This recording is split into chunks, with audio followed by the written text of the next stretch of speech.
Everyone, हम लोग बात जैसे कि किए थे नर्वस सिस्टम के बारे में।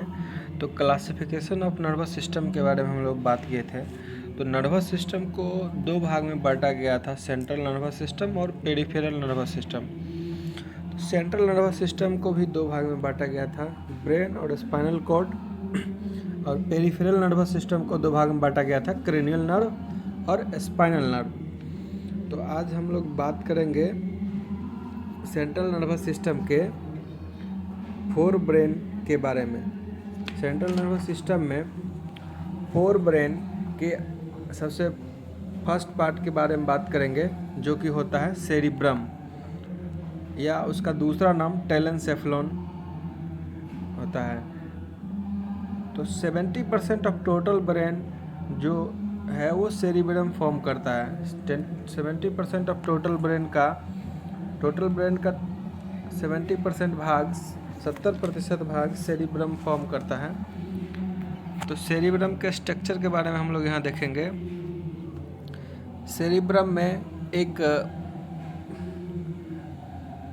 सेरिब्रम को दो हेमिस्फीयर में डिवाइड करता है। उस स्ट्रक्चर को हम लोग बोलते हैं फ्लेक्स सेरिब्री, जो सेरिब्रम को राइट हेमिस्फीयर और लेफ्ट हेमिस्फीयर में डिवाइड करता है। फ्लेक्स सेरिब्री के एंड पॉइंट को कॉर्पस कैलोसम बोलते हैं, और वहाँ से फॉर्म होता है लेटरल वेंट्रिकल। लेटरल वेंट्रिकल का फॉर्मेशन कॉर्पस कैलोसम के बाद शुरू होता है, जहाँ से सीएसएफ का फॉर्मेशन होता है। सीएसएफ का फॉर्मेशन राइट और लेफ्ट लेटरल वेंट्रिकल से होते हुए थर्ड वेंट्रिकल में जाता है, और थर्ड वेंट्रिकल से फोर्थ वेंट्रिकल में, और उसके बाद दो लेटरल जिसे हम फोरामेन ऑफ लुस्का बोलते हैं, और एक मीडियल जिसे फोरामेन ऑफ मैगेंडा बोलते हैं। वहाँ से सीएसएफ का ड्रेनेज होता है। अब हम लोग आगे बात करेंगे फंक्शन ऑफ सेरिब्रम। सेरिब्रम के फंक्शन के बारे में।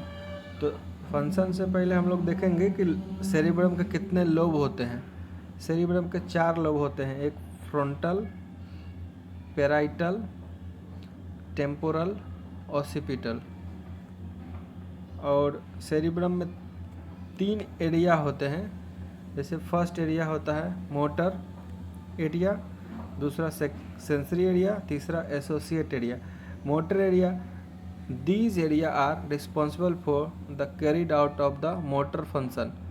मोटर एरिया मोटर फंक्शन के लिए रिस्पॉन्सिबल होता है, जबकि सेंसरी एरिया रिस्पॉन्सिबल होता है carried out all sensory function. सारे सेंसरी फंक्शन को कैरिड आउट करने के लिए सेंसरी एरिया रिस्पॉन्सिबल होता है। तीसरा होता है associate area. These area are responsible for carried out associate function. Associate function को कैरिड आउट करने के लिए एसोसिएट एरिया रिस्पॉन्सिबल होता है।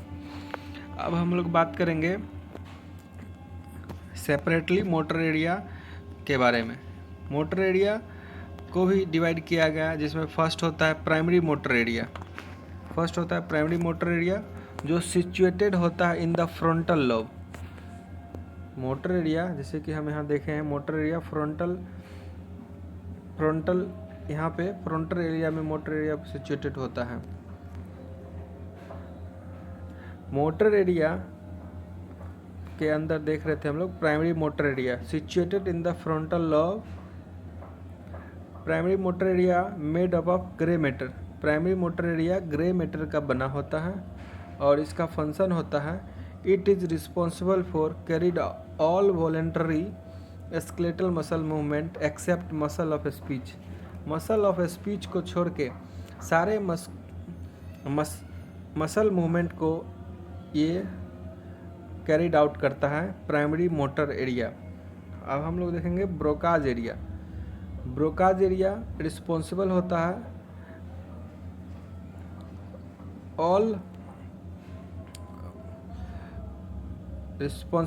है ये movement of speech muscle. Broca's area सिर्फ स्पीच मसल के मूवमेंट के लिए रिस्पॉन्सिबल होता है। और ऊपर हम लोग अभी बात किए थे कि प्राइमरी मोटर एरिया वो स्पीच मसल को छोड़ के सारे मसल के मूवमेंट के लिए रिस्पॉन्सिबल होता है, जबकि ब्रोकाज एरिया रिस्पॉन्सिबल होता है स्पीच मसल के मूवमेंट के लिए। ब्रोकाज एरिया कहाँ पाया जाता है? ये पाया जाता है फ्रंटल लोब में और ग्रे मैटर का बना हुआ होता है और ये रिस्पॉन्सिबल होता है स्पीच मसल के मूवमेंट के लिए।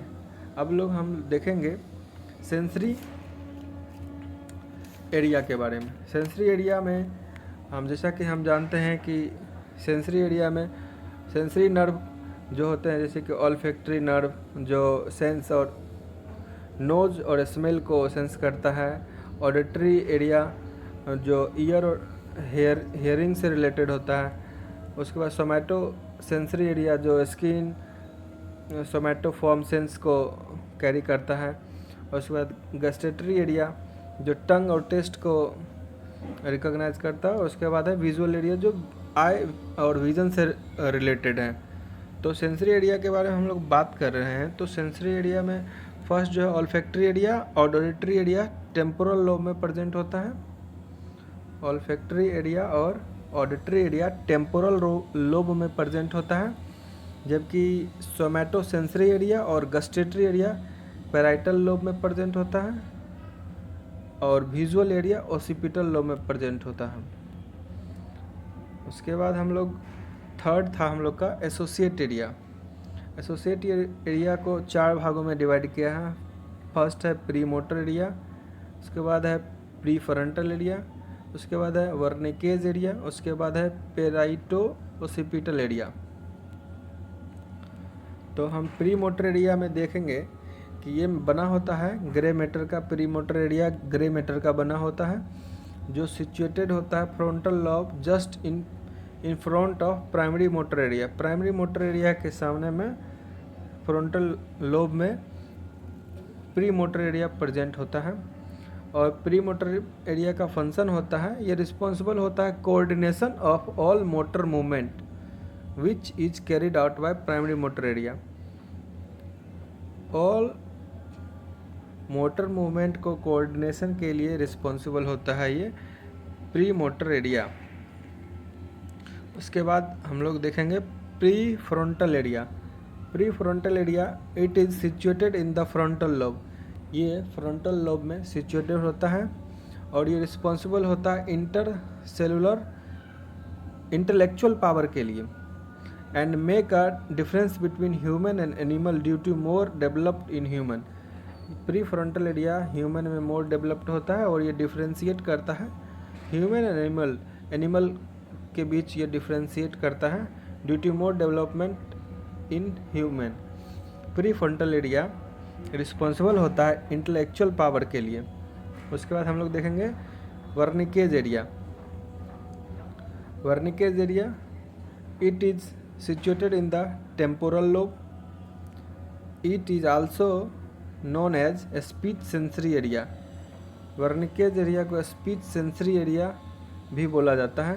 It is responsible for understanding of speech language. Speech language को अंडरस्टैंड करने के लिए वर्निकेज एरिया रिस्पॉन्सिबल होता है। उसके बाद हम लोग चौथा बात करेंगे पैराइटो ओसिपिटल एरिया और सेंसरी विजुअल एरिया। पैराइटल और ओसिपिटल से मिलकर बना होता है पैराइटो ओसिपिटल एरिया। ये रिस्पॉन्सिबल होता है, it is situated at the junction of parietal and occipital lobe। Maximum occipital lobe में पाया जाता है ये parieto occipital area. It is responsible for understanding the written language. जो कुछ लिखा हुआ है उसको समझने के लिए पैराइटो occipital एरिया रिस्पॉन्सिबल होता है। हम लोग देखेंगे ये फ्रंटल लोब हो गया, पैराइटल लोब, टेम्पोरल लोब और ओसिपिटल लोब। फ्रंटल लोब में प्राइमरी मोटर एरिया पाया जाता है, प्री मोटर एरिया पाया जाता है, और ब्रोकाज एरिया पाया जाता है, और प्री मोटर एरिया पाया जाता है, ब्रोकाज एरिया पाया जाता है। उसके बाद पैराइटल में सोमैटो सेंसरी और गस्टेटरी पाया जाता है, और टेम्पोरल में ऑडिटरी, ऑल्फैक्टरी और वर्निकेज पाया जाता है, और ओसिपिटल में विजुअल एरिया और पैराइटो ओसिपिटल एरिया पाया जाता है। अब लोग हम बात करेंगे आगे डायनसेफ्लॉन के बारे में। डायनसेफ्लॉन जिसके अंदर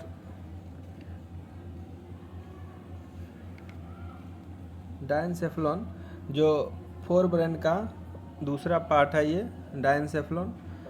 इसके अंदर 4 पार्ट है, जैसे कि basal ganglia, thalamus, hypothalamus, limbic system. Basal ganglia के बारे में हम लोग बात करेंगे कि बेसल गैंग्लिया क्या है, तो हम स्ट्रक्चर में देख सकते हैं यहाँ पे ये लाइनिंग है, इसी को बेसल गैंग्लिया बोलते हैं हम लोग। और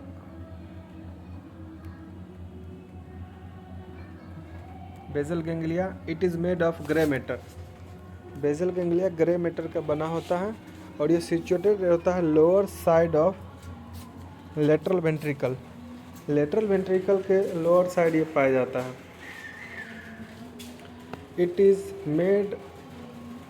it made a connection between thalamus and cortex part of cerebrum by forming a tract that is known as extra pyramidal tract. Basal ganglia made up of grey matter. Basal ganglia grey matter का बना होता है। It is situated at the lower side of the lateral ventricle. Lateral ventricle के lower side में basal ganglia present होता है।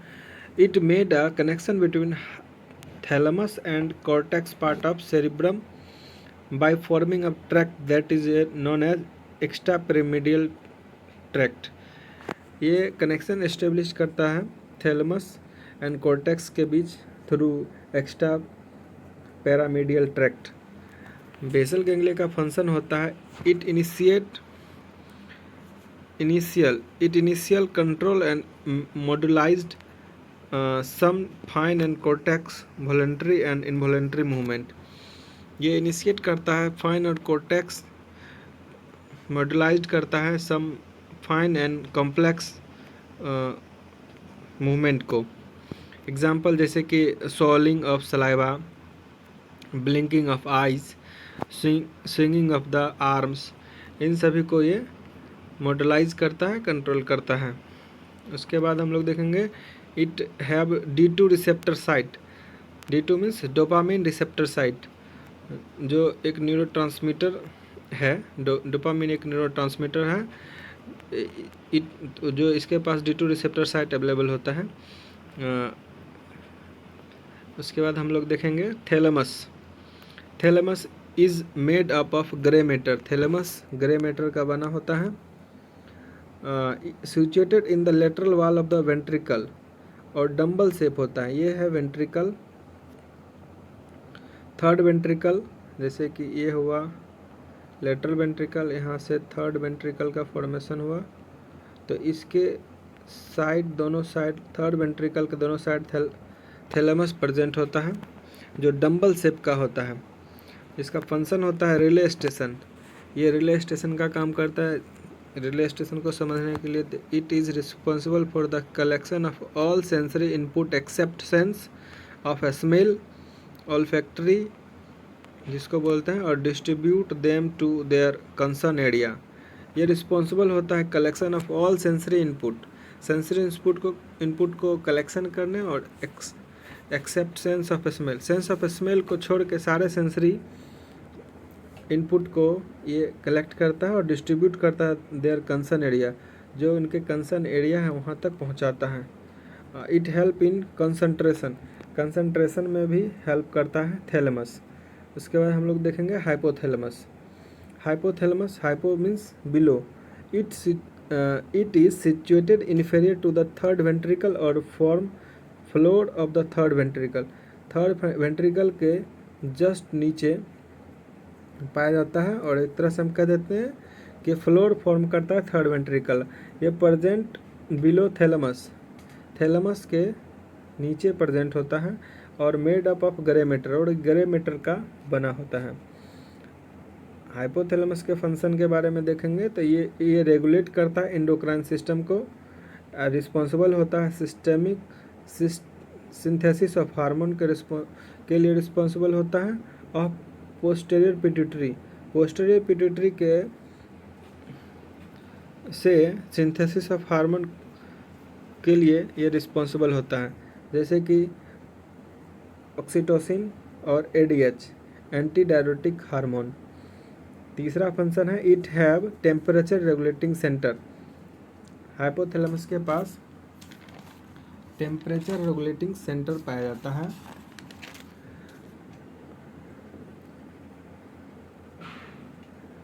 जिसको हम लोग एक टर्म देते हैं हेमेटोस्टेसिस। एक्सटर्नल एनवायरनमेंट और इंटरनल एनवायरनमेंट बैलेंस बना के रखता है। दैट मीन्स वो टेम्परेचर रेगुलेट करके रखता है। Temperature regulation by the process of, temperature का रेगुलेशन दो प्रोसेस से होता है। पहला हीट का प्रोडक्शन करके और दूसरा हीट का लॉस करके। हीट का प्रोडक्शन बाय सीवरिंग, सीवरिंग के थ्रू हीट का प्रोडक्शन किया जाता है, और हीट का लॉस जैसे कि रेडिएशन के द्वारा, कंडक्शन के द्वारा, कन्वेक्शन के द्वारा, इवेपोरेशन के द्वारा और स्वेटिंग के द्वारा हीट का लॉस किया जाता है। इन सारे प्रोसेस से टेम्परेचर रेगुलेट किया जाता है बॉडी का, जो किसका फंक्शन है, हाइपोथैलेमस का फंक्शन है temperature regulating. Fourth function it regulate thrust and hunger. ये प्यास और भूख को रेगुलेट करता है। थ्रस्ट अगर कम लगेगा तो डिहाइड्रेशन हो जाएगा, और ज़्यादा लगेगा तो वाटर इंटॉक्सिकेशन हो जाएगा। अब हम लोग बात करेंगे fifth function it regulate body emotion like anger, happiness, sleep. It is next function है it regulate autonomic nervous system. ये रेगुलेट करता है ऑटोनॉमिक नर्वस सिस्टम को। हाइपोथैलेमस रेगुलेट करता है ऑटोनॉमिक नर्वस सिस्टम को। अब हम लोग बात करेंगे लिम्बिक सिस्टम के बारे में। Limbic system it is situated lateral wall of the ventricle. Ventricle के लेटरल वाल पे सिचुएटेड होता है। Made up of grey matter, ये ग्रे मैटर का बना होता है, और ये रिस्पॉन्सिबल होता है for generation of emotion like sorrow, happiness, joy, cry, weep, ये सब के लिए रिस्पॉन्सिबल होता है। It is also known as emotion brain of the human body. Emotion brain of the human body कहलाता है लिम्बिक सिस्टम। नोट, यहाँ पे एक नोट है, जो सेरिब्रम लॉजिकल ब्रेन होता है और बड़ा होता है, और लिम्बिक सिस्टम इमोशनल ब्रेन होता है जो छोटा होता है। अब हम लोग बात करेंगे मिड ब्रेन के बारे में। मिड ब्रेन को हम लोग मेसेनसेफलोन बोलते हैं। ये सिचुएटेड होता है inferior to the hypothalamus and superior to the pons. It forms a bridge between forebrain and hindbrain. Mid brain forebrain और हिंड ब्रेन के बीच एक ब्रिज का फॉर्मेशन करता है। It is also made up of grey matter. Midbrain भी एक grey matter का बना होता है। मिड ब्रेन का फंक्शन है midbrain have some special type of area known as substantia nigra which is responsible for production of dopamine neurotransmitter. Dopamine neurotransmitter के production के लिए रिस्पॉन्सिबल होता है मिड ब्रेन। उसके बाद इसका कोई आगे फर्दर क्लासिफिकेशन नहीं है, इसलिए हम लोग अब हिंड ब्रेन के बारे में बात करेंगे, जिसे हम रोम्बेनसेफलोन भी बोलते हैं। हिंड ब्रेन का दूसरा नाम है रोम्बेनसेफलोन। हिंड ब्रेन का दो टाइप है। फर्स्ट है मेटेनसेफलोन, जिसके अंदर पोन्स और सेरिबेलम आता है, और दूसरा है माइनसेफलोन, जिसके अंदर मेडुला ऑब्लोंगाटा आता है। मेटेनसेफलोन के बारे में तब हम लोग पहला बात करेंगे मेटेनसेफलोन, जिसके अंदर पोन्स आता है। पोन्स के बारे में बात करते हैं। इनर साइड, पोन्स का इनर साइड ग्रे मैटर का बना होता है और आउटर साइड वाइट मैटर का बना होता है, like spinal cord, spinal cord की तरह बना होता है।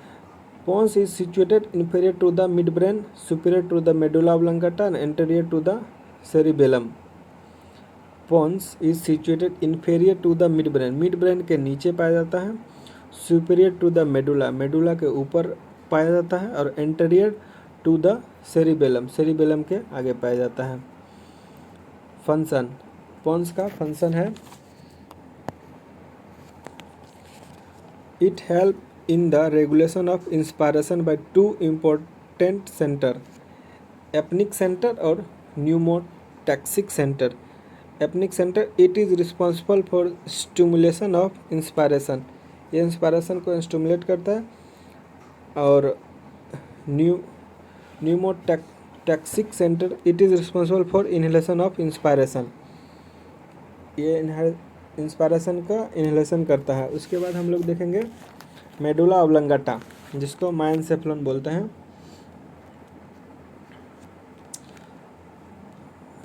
It is made up of grey matter.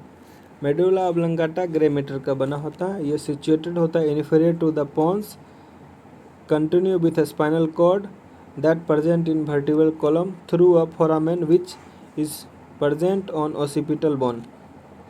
Function, medulla oblongata का फंक्शन है, medulla oblongata have some mix area of grey matter white matter known as RAS reticular activating system. It have some vital centre, जैसे सीवियस centre, respiratory centre, reflex centre. Medulla oblongata के पास 3 centre होता है, जो cardiovascular centre, respiratory centre, reflex centre. Cardiovascular centre, जिसे हम cardiac centre बोलते हैं, responsible for regulation of blood pressure, for cardiac contraction, cardiac rhythm. Vascular, जो concern with blood vessels, help in regulation of heart rate, blood pressure by 2 mechanism, vasodilation और vasoconstriction. Vasodilation से BP को decrease करके manage किया जाता है, control किया जाता है, और वैसोकंस्ट्रिक्शन से बीपी को इंक्रीज करना होता है, तो वैसोकंस्ट्रिक्शन करके कंट्रोल किया जाता है। सेकेंड है respiratory centre. Respiratory centre is responsible for regulation of respiration. Respiration को रेगुलेट करने के लिए इंस्पायरेशन, एक्सपायरेशन और पाउज, ये 3 हम देखेंगे। Inspiration it is an active process, expiration is passive process. Inspiration intercostal muscle और डायफ्राम के हेल्प से होता है। रिफ्लेक्स सेंटर देखेंगे उसके बाद। Reflex medulla oblongata have some reflex centre that is vomiting reflex, coughing reflex, sneezing reflex, gagging reflex. Cerebellum, इसके बाद हम लोग बात करेंगे second cerebellum. Cerebellum is situated posterior to the pons and inferior to the cerebrum. Cerebellum